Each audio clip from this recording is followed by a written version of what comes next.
Imagine a writer who, in the 5 centuries since his little 80-page book was published, has been accused of being a dishonourable teacher of evil, an atheist, the devil's partner in crime, the man who thrust a sword into the body politic of Western humanity, being a Protestant heretic even before Luther, writing a handbook for gangsters, and of inspiring the St. Bartholomew's Day Massacre in France, in which tens of thousands of Protestants were killed.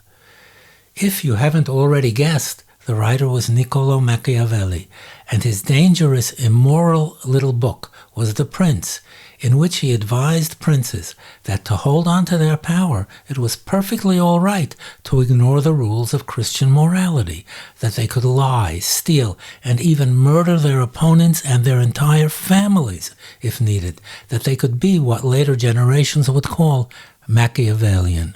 So, who was Machiavelli, and why did he write his scandalous little book? Was he a cynical, immoral Machiavellian, or was he just describing the violent world of Italian Renaissance politics as it actually was?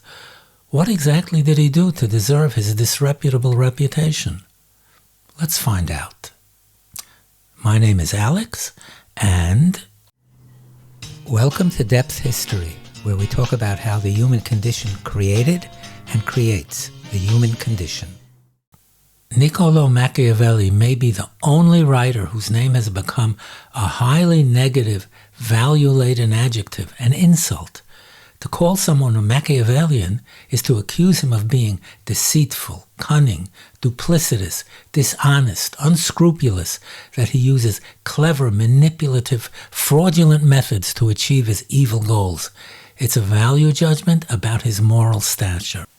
He was born in 1469 in the city-state of Florence, in an Italy that had fallen very far from the glory days of the Roman Empire 1,000 years before, and that had disintegrated into a chaotic tangle of numerous fiercely competitive city-states, Venice, Milan, Florence, Naples, and others, as well as the Papal States, ruled by popes who were the secular rulers of sizable territories of their own.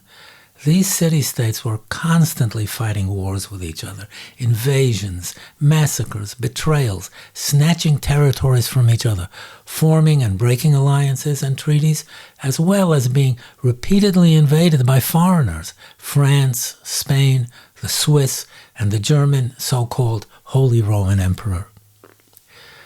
When Machiavelli was born, Florence had nominally been a republic, ruled by its citizens for more than 300 years.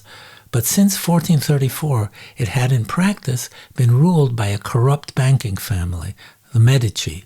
In 1494, Piero de' Medici, the son of the famous Lorenzo the Magnificent, impetuously surrendered the city to the French King Charles VIII. When Florence's citizens found out, they revolted and looted the Medici palace. Piero and his family fled to Venice, and Florence once more became a republic. 4 years later, in 1498, Machiavelli was appointed as second chancellor of the Republic of Florence. We know very little about his life before his appointment, only the names of his parents and brother, that his father was a friend of a previous chancellor, that he received a classical education, and that he copied out by hand the book-length Epicurean poem De Rerum Natura on the nature of the universe, adding comments in the margins. Otherwise, Machiavelli seems to have almost come out of nowhere to become second chancellor. The poem on the nature of the universe was a significant influence on Machiavelli's religious beliefs, or more accurately, on his lack of conventional religious beliefs, and also on his political philosophy. If you're not familiar with On the Nature of the Universe and its outsized effect on the scientific revolution, check out my video on the subject. There's a link to it somewhere above, and also in the description below. During his 14 years in office, Machiavelli was sent on numerous diplomatic missions, including to King Louis XIII of France, to Pope Alexander VI, warlord's son, Cesare Borgia, to Pope Julius II, to the Emperor Maximilian and to other Italian city-states. But when the Medici family returned to power in 1512, Machiavelli was dismissed, jailed on suspicion of conspiring to overthrow the Medici, tortured, and exiled for a year to his farm outside Florence. In a letter to a friend, Machiavelli described his time in exile. On the coming of evening, I return to my house and enter my study, and at the door I take off the day's clothing, covered with mud and dust, and put on garments regal and courtly, and reclothed appropriately, I enter the ancient courts of ancient men, where, received by them with affection, I feed on that food which only is mine, and which I was born for, where I am not ashamed to speak with them and to ask them the reason for their actions, and they, in their kindness, answer me. And for 4 hours of time I do not feel boredom. I forget every trouble. I do not dread poverty. I am not frightened by death. Entirely I give myself over to them. I have composed a little work on principalities, the prince, where I go as deeply as I can into considerations on this subject, debating what a princedom is, of what kinds they are, how they are gained, how they are kept, why they are lost. From this letter we see that at some level Machiavelli was living in the past, in the Roman Republic, the exemplary state by which all others, ancient and modern, should be assessed, and that he'd been born 2,000 years too late. And it's no wonder that he looked to those times for lessons for the present, as is clear from his writings. In the hope that it would help him get his job back, Machiavelli dedicated the prince to the current Medici ruler, Lorenzo de' Medici, who apparently wasn't impressed enough to offer him a position. By the way, it was the fact that the French Queen Catherine de' Medici, who is believed to have instigated the St. Bartholomew's Day massacre, was Lorenzo's daughter, that was behind the accusation that Machiavelli had somehow inspired that massacre. During the same period, he also wrote the longer Discourses on the first decade of Livy, in which he set down all that I know and have learned from a long experience of and from constantly reading about political affairs. I have decided to enter upon a new way, as yet untrodden by anyone else. He also composed a satirical play, Mandragola, about marriage, lust, adultery, corruption, and deceit. All the characters are hard at work deceiving somebody, which was performed as recently as 1979 with the American actor Tom Hanks in the leading role. After his death in 1527, The Prince and the Discourses were published in 1531 with papal approval, but in 1559 all of Machiavelli's books were put on the very first edition of the Church's Index, the list of books Catholics were not allowed to read.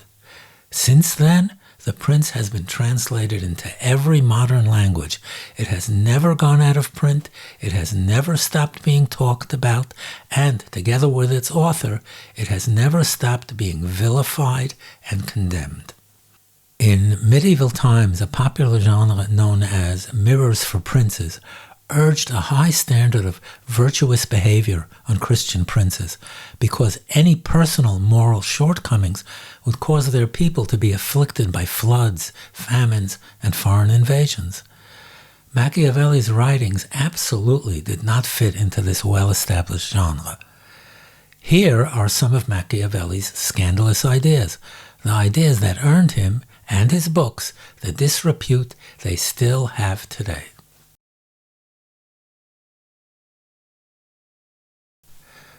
For Machiavelli, the exemplary state by which all others, ancient and modern, should be assessed was the Roman Republic, which had prospered for hundreds of years only because its citizens practiced what he called virtu, not to be confused with the Christian concept of virtue.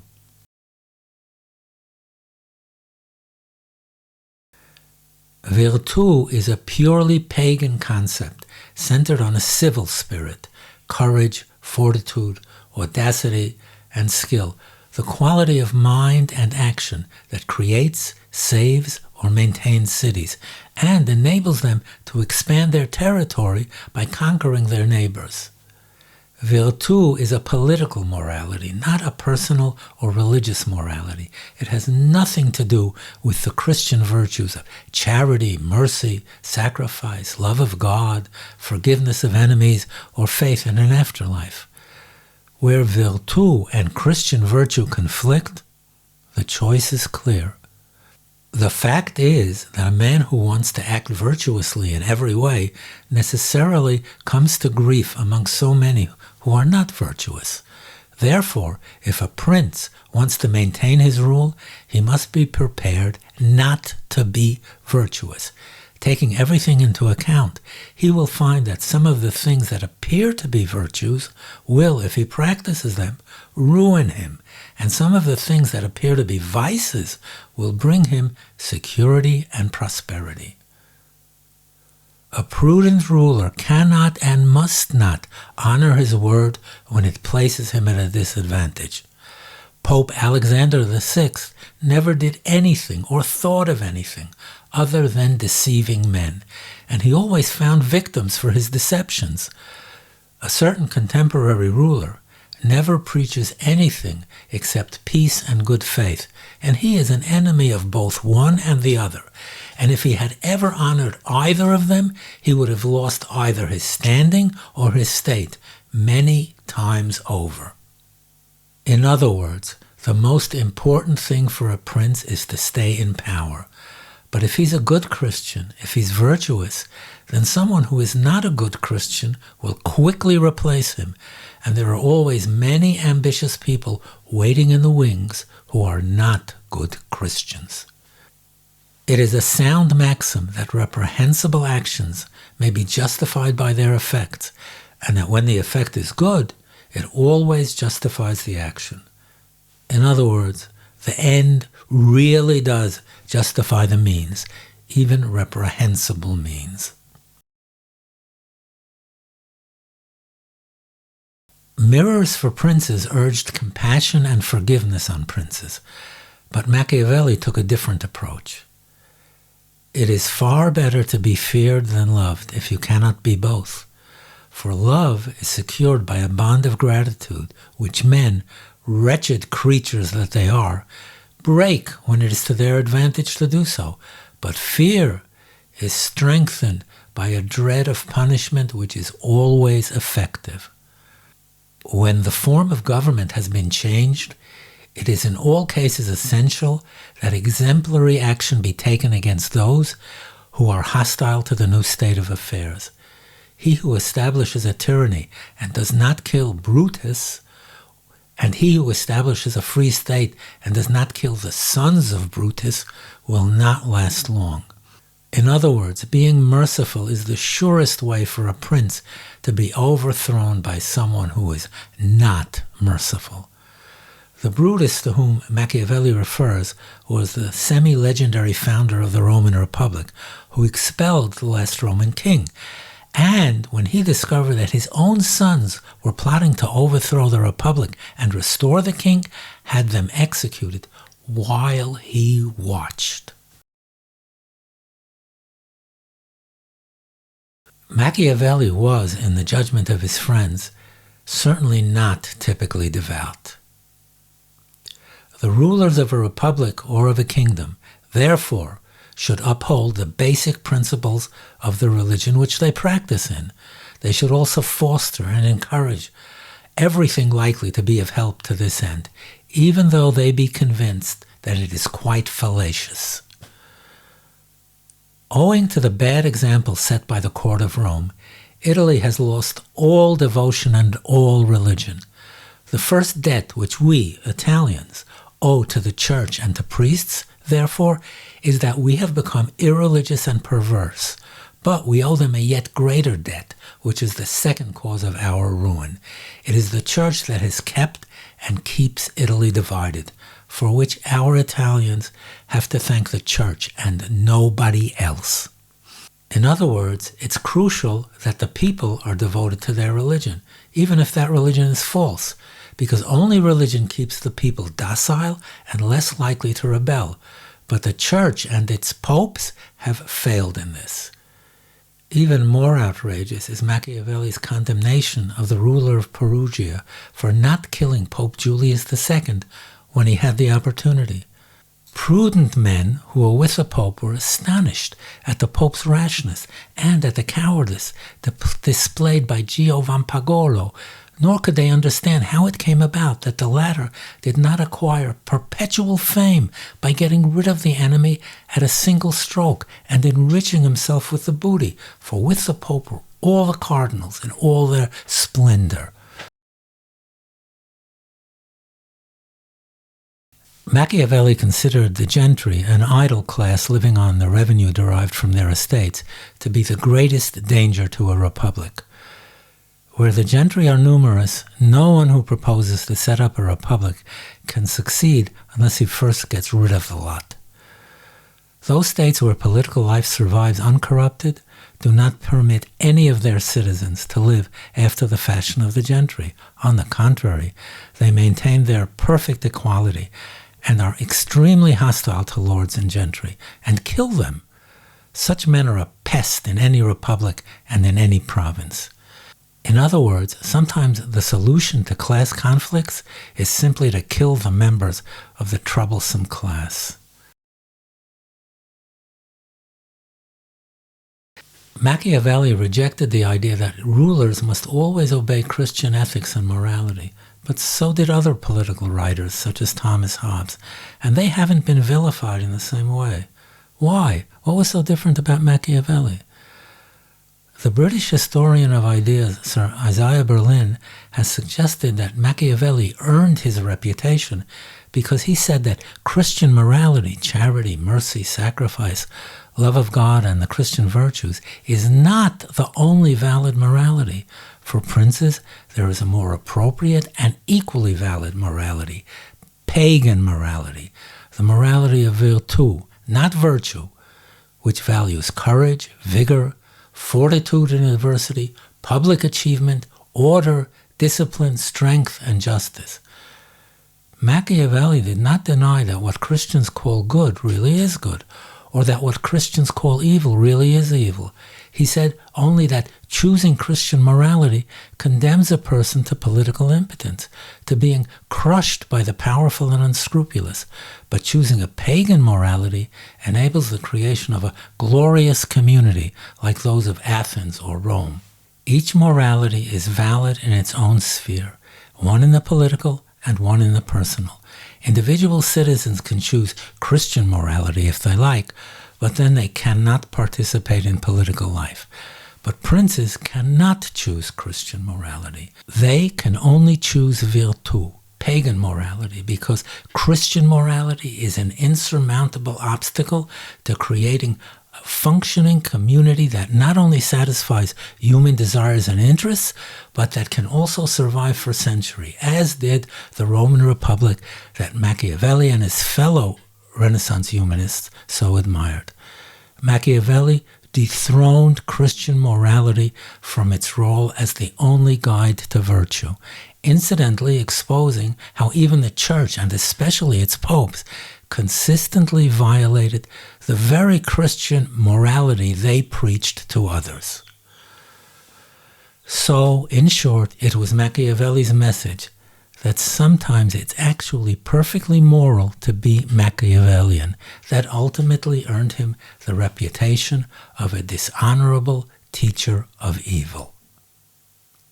So, what do you think? Does Machiavelli deserve his satanic reputation?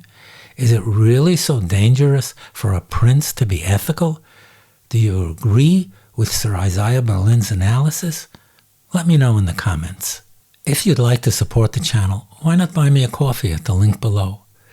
If you're interested in learning more about this subject, I've included a list of books to read in the description below.